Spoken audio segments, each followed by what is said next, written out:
जय गुरुदेव। इस समय मौजूद हैं श्री रामनाथ ध्रुवांतरण मित्तल जी के जो मेडिकल वाले मित्तल कॉलोनी धौलपुर में इस समय मौजूद। सामने आप देख रहे हैं उनका निज मकान।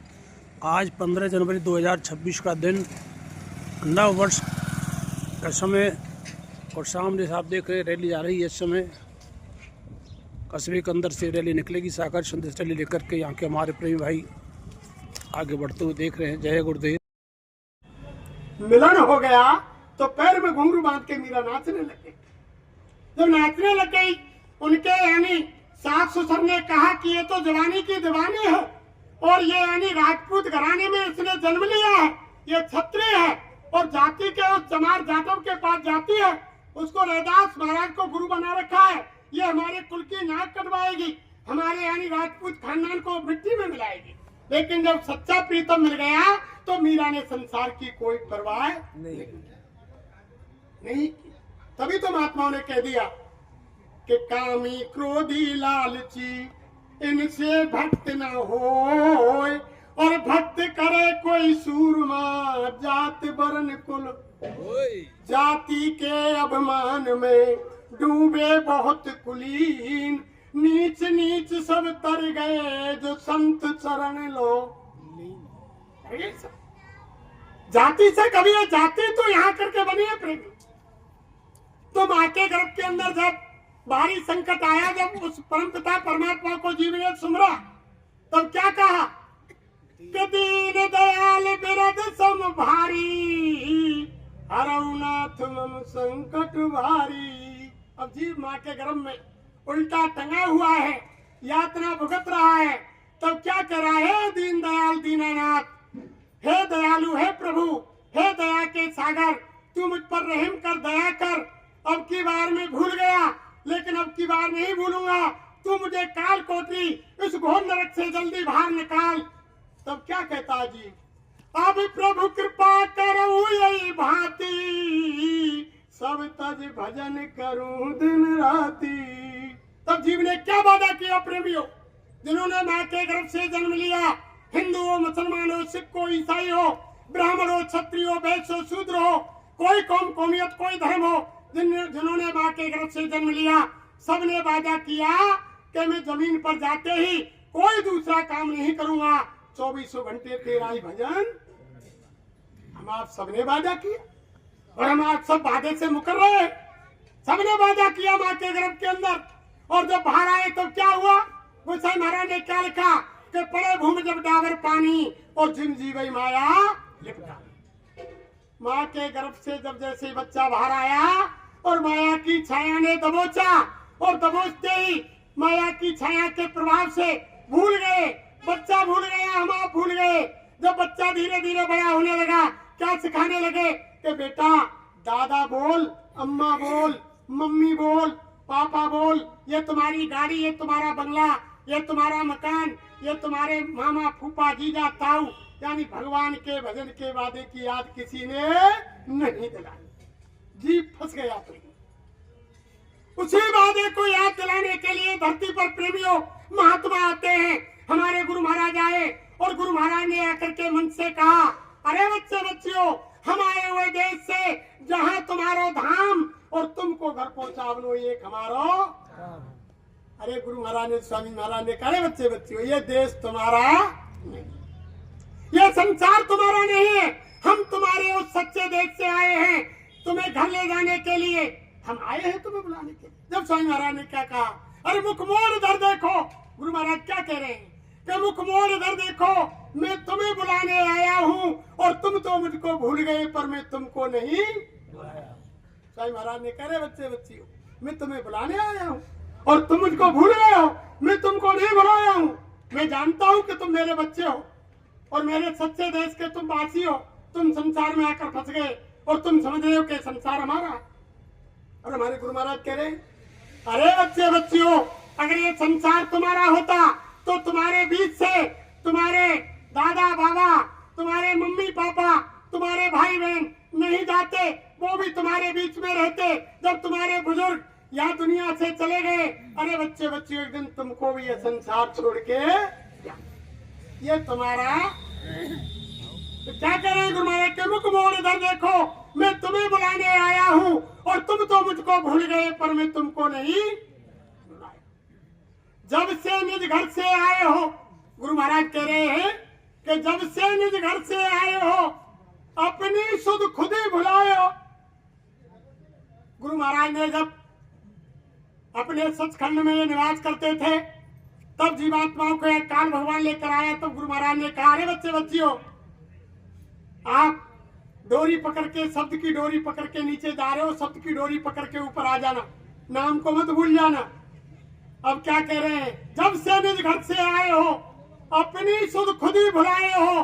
मैं देख रहा था बाढ़ तुम्हारी, अब मानस रूप बनाया हूँ।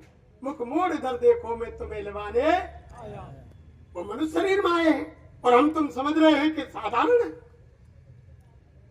अरे 3 लोक लो खंड में और गुरु से बड़ा न कोई, करता करे न कर सके और गुरु करे सो। वृक्ष कबू फल नहीं भके, नदी न संचय नीर, और परमारथ के कारण ने संतन धरो। तरवर सरवर संत जन और चौथो वर्ष में, और परमारथ के कारण ने चारों धारी। ये तो हमारे तुम्हारे भलाई के लिए आए। क्या कहते हैं, क्या लिखा महात्माओं ने कि आग लगी आकाश में और बरस रहे अंगार, संत जो न होते जगत में तो जल मरता, सारा संसार ही भस्म हो जाता। अगर संत महात्मा नहीं होते तो सारा संसार ही खत्म हो जाता। नहीं, हम नहीं समझ पा रहे हैं। फिर क्या कहा गुरु महाराज ने, तुम फंसे काल के फंदे, तुम फंसे कर्म के फंदे, इससे हो गए अति गंदे, और तुम्हारे पापों का कीचड़ धोने में सप्तलोक से आया हूं, और मुख मोड़े इधर देखो मैं तुम्हें बुलाने आया। और तुम तो मुझको भूल गए पर मैं तुमको नहीं। चाहे महाराज कह रहे बच्चे बच्चियों, हम तुमको लेने के लिए आए हुए हैं और तुम हमको भूल गए, और हम आपको नहीं भूले। और हम कह रहे कि मेरा है, ये मेरा है, ये परिवार मेरा है, ये माँ मेरी है, बच्चे मेरे हैं, ये बाप मेरा है, ये पति मेरा है, पत्नी मेरी है, ये गाड़ी मेरी है, घोड़ा मेरा है, बंगला मेरा। आज तक जो भी कमाया है उसे दूसरा ही खाएगा, और खाली हाथ आया है बंदे खाली हाथ जाएगा। देखा नहीं आपने, कोई लेके जाता है साथ। अरे मरने के बाद कोई कहता है प्रेमियों कि इनकी 2 दुकान सत्य हैं, इनके 2 बेटा 2 बहू सत्य हैं, इनके 100 बीघे सरसों सत्य है, इनके 100 बीघे आलू सत्य हैं, इनकी यानी पत्नी सत्य है, इनका यानी पति सत्य है, इनका बैंकों का धन सत्य है। मरने के बाद कोई कहता है, क्या कहेंगे कि राम नाम और सत्य बोलो।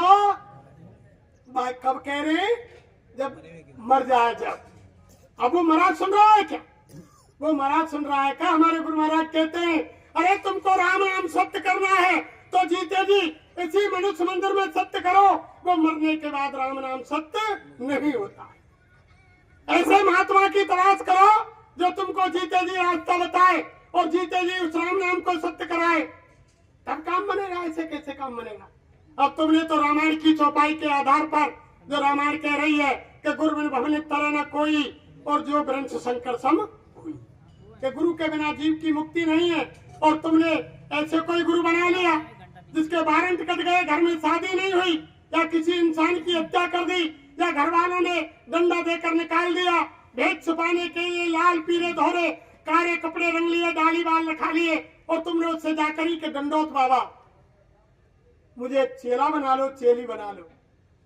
उसने दे दिया कि लो धोती लंगोटी लाओ, 500 रुपया लाओ और ये कंठी डांटो, और हमारी कोई गारंटी ना है कि मरने के बाद तुम्हारी जीवात्मा स्वर्ग में जाए या नरक में। तो रामायण में क्या लिख दिया कि गुरु अंध बधिर कर चेला, और एक नहीं सुने एक नहीं देखा, अंधो गुरु और भैरव चेला, और 2 नरक में ठेलम, दोनों को नरक जाना पड़ेगा।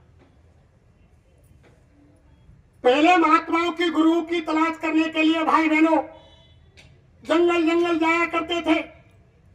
बड़े बड़े लोग ऋषि मुनि महात्माओं की संतों की तलाश करते थे। उनके आश्रमों में जाकर के धोती लंगोटी धोते, बर्तन साफ करते, लंगर भंडारा बनाते, जंगल से लकड़ी लाते, पानी लाते। 5-10 साल बीत जाते, फिर भी महात्मा कह देते बच्चा तुम तुम्हारे घर लौट जाओ, तुम नामदान भगवान के भजन करने के रास्ते के लायक नहीं हो, नहीं देते थे।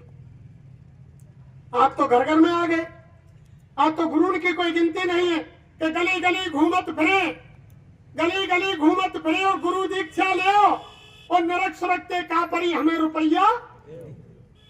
अब बताओ ऐसे गुरु से कैसे कल्याण होगा? नहीं होगा। गुरु किसी पेड़ पौधे भेषधारी का दाढ़ी वाल लाल पीले धोरे कपड़े का नाम गुरु नहीं है। गुरु किसी भी जाति धर्म किसी भी पोल पर आ सकता है। गोसाई महाराज ब्राह्मण थे और तुलाराम वैश्य थे और यानी कबीर साहब जुलाए थे और मोहम्मद साहब मुसलमान थे और इधर अनेक गुरु नानक साहब सिख थे, रैदास जी महाराज जाटव थे, सुपत महाराज हरिजन थे। तमाम संत हुए हर जाति में। संत महात्माओं की जाति नहीं होती। तभी तो महात्माओं ने कहा कि जात ना पूछो संत की और पूछ लो ज्ञान, और मोल करो तलवार को पड़ी रहने दो ज्ञान। ज्ञान से क्या मतलब है? काम तो तलवार आएगी। इस शरीर को क्या देखते हो कि जाति धर्म में लिया? अरे उनके पास सच्चा पूरा मालिक से मिलने का रोजाना वो भगवान के पास आते जाते हैं। किसी जाति धर्म में जन्म लिया, उनसे रास्ता ले लो, अपना काम बना लो। मीराबाई ने तभी तो यानी रैदास को अपना गुरु बनाया था। पूरे महात्मा थे रैदास जी महाराज, तभी तो उन्होंने बनाए। जब तक पूरे गुरु नहीं मिलेंगे तब तक प्रेमियों काम नहीं बनेगा, और बिना गुरु के काम नहीं होगा। परमेश्वर से गुरु बड़े, परमेश्वर से गुरु बड़े, कह रहे वेद पुराण, बिना दया गुरुदेव की नहीं मिले। भगवान नहीं मिलेंगे बिना गुरु के। अरे राम कृष्ण से कौन बड़, और तिन्ने हूँ गुरु कीन, और तीन लोग के अधिपति गुरु आगे आधीन। ये भी बिना गुरु के, जिनको हम आप भगवान मान रहे हैं, ये भी बिना गुरु के नहीं चले। तभी तो सेजो भाई हमारी माता बहन देवी में हुई, बहुत पूरी संत थी सेजो भाई।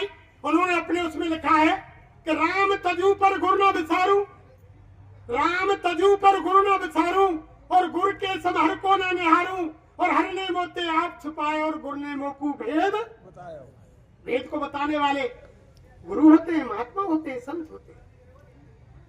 जब तक पूरे संत नहीं मिलेंगे, तभी तो रामायण में गोसाई महाराज ने लिख दिया, जो भी आपको बताया कि भगवान माफ नहीं करेगा, भगवान न्यायकारी है, जज है, न्यायाधीश है। माफ करने वाले कौन होते हैं? महात्मा होते हैं। जो रामायण में लिखा है कि सन्मुख हो जीव मम जबहि, और जन्म कोट अगना से तबहि। जब जीव मेरे सामने आता है, करोड़ों जन्मों के किए हुए पाप ऐसे जल जाते हैं, कोई गरी घास का ढेर हो, जैसे कोई माचिस की तीली डाल दी जाए, एक मुट्ठी राख हो जाती है। जब नाम हृदय पर हो पाप को नाश, और जो चिंगारी आग की पर पुरानी घास। गोसाई महाराज ने लिखा, जैसे जन्म जन्मांतरों के जीव के किए हुए अच्छे बुरे कर्म जब महापुरुष मिल जाएंगे, उनके सामने जाते ही, उनकी दृष्टि पड़ते ही, गरी घास के ढेर में एक माचिस की तीली चिंगारी आग की डाल दी जाए, एक मुट्ठी राख हो जाती है। ऐसे जीव के कर्म जल जाते हैं। जब इनके सन्मुख होते हैं तब भगवान माफ नहीं करता है, वो न्यायकारी है, वो जज है। और भगवान हमेशा अपने कर्म का बदला भगवान ने दी, खुद भगवान को देना पड़ा। आपने नहीं देखा, यानी त्रेता के अंदर ये इतिहास बता रहा है, 7 पेड़ की आड़ लेकर के भगवान राम ने बाली को मारा, और द्वापुर में आकर के बदला चुकाया। जब महाभारत हो गया, सारा काम हो गया, अर्जुन का अपमान खत्म करने के लिए अर्जुन को गोपिका लेने के लिए भेज दिया कि चले जाओ तुम गोपिकाओं को ले आओ। वहां गांडी लेकर के गोपिकाओं को लेने चले गए। जब गोपिकाओं को रास्ते में ला रहे थे प्रेमियों, तो भीलों ने थप्पड़ मार मार के अर्जुन से सारी गोपिकाएं छीन ली। तभी तो कहते हैं कि समय समय की बात है, और समय बड़ो बलवान, और भीलन लूटी गोपिका बेई अर्जुन बेई। वही अर्जुन था, बेईमान थे, लूट लिया। और एक बात ध्यान दो, बुद्धि पर विचार करो प्रेमियों, ऐसा कर्म क्या बन गया गोपिकाओं से, जो आधी उम्र तक तो वे भगवान का दर्शन करती रही, भगवान के पास रही, लेकिन जब अर्जुन लेने गए तो कोल भीलों ने उनको छुड़ा लिया, और आधी उम्र उनकी मांस मुद्रा खाने पीने वाले कोल भीलों के साथ व्यतीत हुई। उसको भगवान भी नहीं मेट पाए। ये इतिहास बता रहा। आधी उम्र उनके साथ बितानी पड़ी। तो कर्म का बड़ा लेके तभी तो कहा कि मुनि वशिष्ठ विश्वामित्र से ज्ञानी शोध की लगन धरी, और पिता मरण और सिया हरण, वन में विपत परी, कर्मगत तारे नहीं। बहुत बड़ी कर्म की गति है। तभी महात्माओं को भगवान कृष्ण ने कहा, अरे उदो भैया कर्मन की गत न्यारी, उदो भैया कर्मन की गत न्यारी। चातुर नारी पुत्र कूतर से, चातुर नारी पुत्र कूतर से, फुअर जन जन हारी, उधो भैया कर्मन की गत न्यारी। कोई कोई हमारी माता बहन देवी को बच्चा नहीं होता है, वो बड़ी गुहार लगाती है मालिक से कि परमात्मा लड़का नहीं देता है तो लड़की दे दे, मेरी गोदे तो भर दे। जब तो लिखा है कि चातुर नार पुत्र कूतर से, और किसी हमारी माता बहन देवी के लाइन लग जाएगी बच्चा इनकी, 8-10 है जाएंगे, काउ पे अंडरवियर ना है, काउ पे बनियान ना है, काउ पे किताब ना हो, काउ पे कॉफी ना है, कोई नंगे बदन डोल रहा हो, कोई कैसे। तभी तो लिख दिया कि चातुर नार पुत्र कूतर से, और फुअर जंजन हारी, उदो भैया कर्मन की गत। और बेचा ओढ़े खासा मलमलो, बेचा ओढ़े खासा मलमल, और पतिव्रता डोले उघारी, उधो भैया कर्मन की गत न्यारी, उधो। अब देखो भैंसा होती है, वो नित्य दिन में जाने कितनी साड़ी बदलती है, बड़े बड़े हार और वो पहनती है। एक यानी पतिव्रता औरत होती है जो खेती में काम कर रही है, उसको तन ढकने के लिए एक साड़ी पैदा नहीं। ये कर्मों की गति तो है। फिर आगे क्या कहा, मीठो नीर नदी भरला में, मीठो नीर नदी भरला में, और समुद्र कर दियो खारी, उधो भैया कर्मन की गत न्यारी। सभी नदी जितनी है मीठी है, और वो समुद्र में जाकर गिरती है, फिर भी समुद्र का पानी खारे। फिर क्या कहा, अरे बगला को रंग सफेद कर दियो, बगला को रंग सफेद कर दियो, कोयल कर दई कारी, उधो भैया कर्मन की गत न्यारी। देखो बगला कितना सुंदर सफेद बना दिया, जो 24 घंटा जीव जंतु को खाता है, पानी में एक पैर पर ध्यान लगाए खड़ो, यार मछली आई गड़ाक देसी। और कोयल कितनी मीठी वाणी बोलती है, उसका रंग काला कर दिया। देख कर्मों की गति है, इसको कोई मेट नहीं सकता। तो जब अर्जुन को वहां भेज दिया, भगवान कृष्ण एक पेड़ के नीचे पैर पर पैर रखकर बैठ गए। प्रेमियों, एड़ी में पदम था, और बहेलिया ने दूर से देखा कि हिरण की आंख चमक रही है, कस के निशाना लगाया और बाण छोड़ दिया। पैर योगेश्वर कृष्ण की एड़ी में जाकर तीर लगा। लगते ही बहेलिया ने समझा कि शिकार हो गया, दौड़ कर आया, पैर के नीचे आया, देखा कि योगेश्वर छटपटा रहे हैं, पैर में तीर लगा हुआ है, खून के फव्वारे निकल रहे हैं। आकर माफी मांगी कि भगवान मैंने आपको नहीं जाना, मुझसे गलती हो गई, गलती से तीर लग गया, मुझे क्षमा कर दो, मैंने हिरण की आंख समझी थी। योगेश्वर क्या बोले, अरे भैया बहेलिया, मैं बस तेरे इंतजार में बैठा था। अब बहेलिया ने कहा कि योगेश्वर मेरा इंतजार कैसा?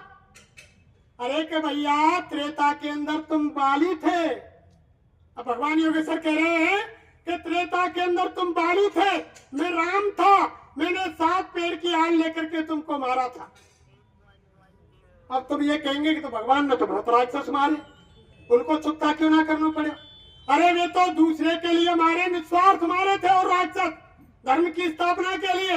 लेकिन बाली को अपने स्वार्थ के लिए भगवान ने मारा था कि मैं सुग्रीव से मित्रता करूंगा, बाली को खत्म कर दूं और यहाँ का राज इसको दे दूं पंपापुर का। जब ये मेरी मित्रता हो जाएगी तो मेरी पत्नी सीता की खोज करके लाए। स्वार्थ के कारण मारा था, इसलिए भगवान को भी पाप लग गया। अब बदला आकर के द्वापर में दिया। जब भगवान कह रहे कि मैं तेरे इंतजार में था, तब पूछा बहेलिया ने कि योगेश्वर मेरा इंतजार कैसा? कि तुम त्रेता में बाली थे, मैं राम थे, मैंने छुपकर मार दिया तुमको, आज तुमने मुझको छुपकर मार दिया। बहेलिया तुम तुम्हारे घर को जाओ और तुम्हें पश्चाताप करने की जरूरत नहीं है। मैं मेरे परम धाम को जाता हूं, मेरा सारा काम पूरा।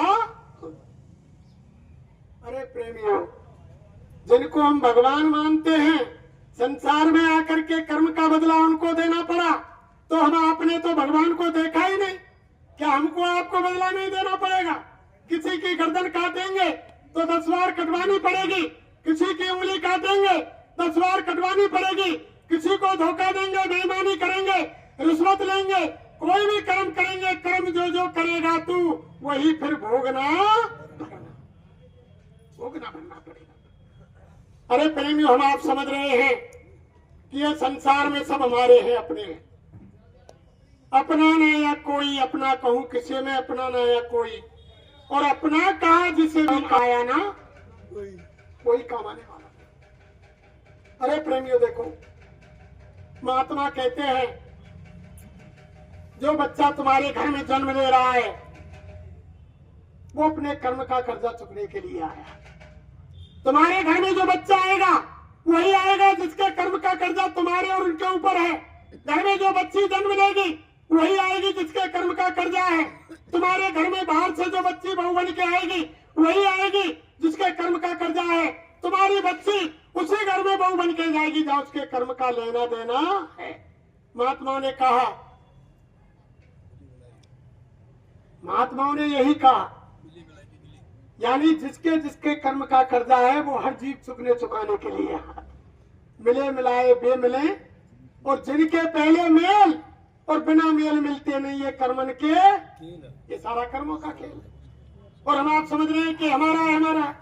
अरे देखो, गुरु महाराज ने एक कहानी सुनाई। एक फौजी थे प्रेमी, और फौज में नौकरी करते थे। बचपन में ही उनके माँ बाप चले गए दुनिया से, कोई नहीं रहा, उनकी शादी नहीं हुई। फौज में नौकरी करते थे, उनका काम था सेठ जी के यहाँ से फौज के लिए राशन ले जाना और भंडार गृह में देना। फौजी की और सेठ जी की दोस्ती हो गई। एक दिन सेठ जी बोले, अरे भैया फौजी, अब तुम्हारे घर परिवार में कोई तुम्हारे माँ बाप नहीं, तुम्हारी पत्नी नहीं, तुम्हारी शादी नहीं हुई, और तुम्हारे पास बहुत सा धन इकट्ठा हो गया। एक बात मैं कहूं तुमसे फौजी भैया, कि कहो कि ये पैसा हमको दे दो, हम तुमको मैं ब्याज के वापस रिटर्न कर देंगे, हमारा व्यापार चल जाएगा और तुम्हारा पैसा बढ़ जाएगा। और सेठ जी को फौजी ने पैसा दे दिया। समझ में आया? कुछ दिन बाद क्या हुआ प्रेमियों, दूसरे देश से लड़ाई चालू हो गई, ऐलान हो गया। सब फौज लड़ाई में जा रही थी, उस फौजी का भी नंबर उसी लड़ाई में आ गया। वो तो राशन सप्लाई करता था। जब नंबर आ गया तो फौजी भाई को ऐसी घोड़ी मिली, फौजी भाई ने जैसे घोड़ी पर सवार किया, सवार करते ही वो घोड़ी फौजी भाई को खूब यानी लगाम खींची, गलफड़ फट गए, लेकिन घोड़ी नहीं रुकी।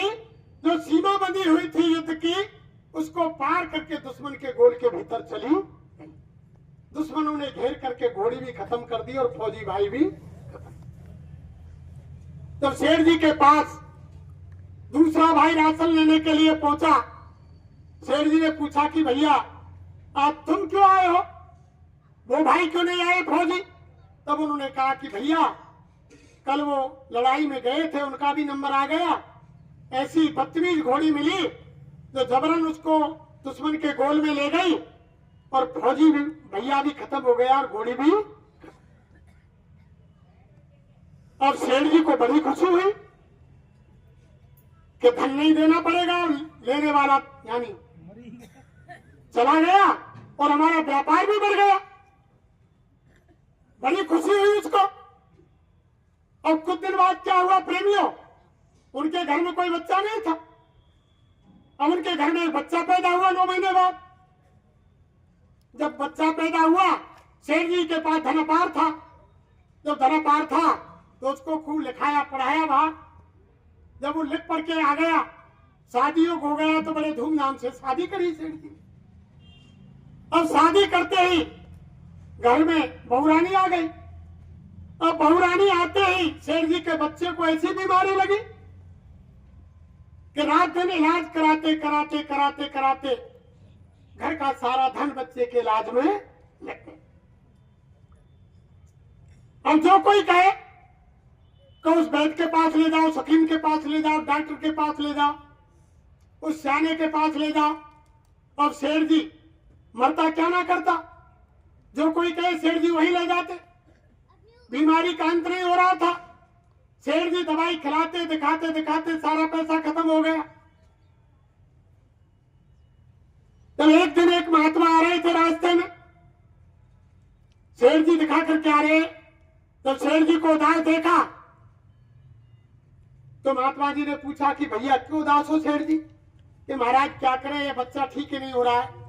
अरे कि पहाड़ी पर वैद्य जी रहते हैं, तुम उनके पास चले जाओ, वो 2 आना की पुड़िया देते हैं कि तो मरीज खाते ही यानी ठीक हो जाता है, अगर उसकी सांसों की पूंजी खत्म हो गई होगी तो खाते ही खत्म हो जाए। अब वो 2 आना बचे थे। अब सेठ जी वहां गए, जाकर के उनको वैद्य जी ने पुड़िया दी। जैसे सेठ जी ने बच्चे को पुड़िया खिलाई और पुड़िया खाते ही खत्म। अब पूरे शहर में प्रेमियों शोर मच गया, और उधर सेठ रो रहे, सेठानी रो रही, घर में बहुरानी रो रही, सारा यानी शहर रो रहा, मातम पूरे शहर में छा रहा। अब एक संत आ गए शहर के अंदर। अब जब जैसे शहर में घुसे तो उन्होंने देखा कि ये सारा का सारा शहर एक सुनसान क्यों है, कोई इसमें चहल पहल नहीं है, कोई खुशहाली नहीं है। तो एक उस शहर के इंसान मिले, उनसे पूछा कि भैया यहाँ क्या हो गया, क्यों सुनसान है, कोई चहल पहल नहीं दिखाई दे रही है? कि महाराज हमारे शहर का एक बहुत धनीमानी सेठ था, उसका जवान बेटा खत्म। वो यानी त्रिकालदर्शी महात्मा थे। उन्होंने कहा कि भैया उनका घर किधर है, कि इधर चले जाओ। महात्मा जी सेठ जी के यहाँ पहुंचे, सेठ जी ने दंडवत प्रणाम किया, आदर सत्कार किया, महात्मा जी को बिठाया। महात्मा जी ने कहा कि सेठ जी क्यों उदासी आ रही है चेहरे पर, क्यों आंसू डाल रहे हो? सेठ जी ने कहा कि महाराज कोई किसी का जवान बेटा मर जाए तो क्या उदासी नहीं आएगी, आंसू नहीं बहेंगे? तो महात्मा ने कहा कि सेठ जी उस दिन तो तुम बड़े खुश हुए, जिस दिन वो फौजी खत्म हो गया उस दिन तो तुमको बहुत बड़ी खुशी हुई थी। तो सेठ ने कहा कि महाराज खुशी तो होगी, इधर व्यापार चल गया, इधर पैसों को कोई लेने वाला नहीं रहा, तो खुशी तो होती है महाराज। अरे कि उस दिन तो तुमको बहुत खुशी हुई जिस दिन तुम्हारे लड़का पैदा हुआ। कि महाराज बड़ी बड़ी मिठाइयां बटी, बड़े बड़े ढोल नगाड़े बजे, पर कि महाराज जब घर में बच्चा पहला पैदा होता है तो कौन खुशी नहीं मनाता है? फिर महात्मा बोले अरे सेठ जी उस दिन तो तुम खुशी के मारे तुम्हारे जमीन पर पैर ही नहीं टिक रहे थे, जब तुम बन के आया है और अपने सारे धन को चुक गया मैं ब्याज के। तब सेठ जी ने कहा कि महाराज चलो मैं तुम्हारी बात मानता हूँ, यही फौजी है जो मेरे घर में बेटा बनकर आया, लेकिन वो जो घर में यानी जवान बहुरानी रो रही है वो कौन है? अरे कि सेठ जी वही घोड़े है बदतमीज जिसने जवानी में फौजी को धोखा दिया था, आज फौजी जवानी में उसको धोखा। ये प्रेमियों लेन देन का संसार है, ये चुकने चुकाने का है। यहाँ हर जीव चुकने चुकाने के लिए आया है। कर्म का कर्जा चुक जाता है और जीव दुनिया से चला जाता है।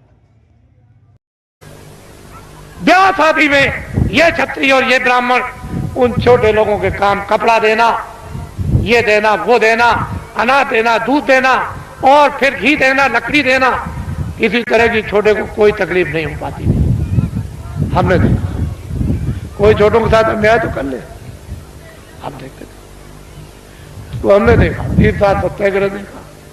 क्षमा कीजिएगा 48 में आजादी मिली, 5000 भी हिंदुस्तान में खद्दर पहनने वाले नहीं थे। समूचे हिंदुस्तान में पाकिस्तान को भी मिला दिया जाए, उसमें भी और लंका को भी मिला दिया जाए तो 5000 हिंदुस्तान में खद्दर पहनने वाले नहीं थे। जब ये कहा गया कि देश आजाद हो गया खद्दर पहन लो, कह लगे हम नहीं पहनेंगे, अपने घर और मकान कौन जलवाएगा, कौन बर्बाद कराएगा, इतना खौफ था। और एक दिन की आवाज पर इन बच्चों ने 1 करोड़ ने टाट चलो जंगलवासियों। तो ये वर्तमान की ताजी भगवान के नाम की नौका तैयार कर दी और इधर लगा दी गई, जिसको सवार होना हो जाओ। जो जो भगवान के नाम पर सवार हो जाएगी रूहें, जीवात्माएं, वही इधर से उधर पहुंचा दी जाएगी। ये तो वर्तमान की भगवान के नाम की नौका और जहाज है। जितना चढ़ना चाहो उतना चढ़ो, जहाज में इतनी जगह है। वो ऐसी जगह नहीं हो तो जहाज लगाने वाला कहता आ जाओ, चढ़ जाओ, जल्दी चढ़ो, बहुत जगह है बैठने की, जिसकी इच्छा हो जाए और चढ़ जाओ इस पर। और याद रखो कि जैसे ही जहाज छूट जाएगा तो इधर किधर रह गए, उधर किधर। तुम जानो तुम्हारा काम। बाबा जी कुछ नहीं जानते, हम तो भगवान का संदेशा प्रभु का आपको सुनाए देते हैं। और जी मेरी मर्जियां।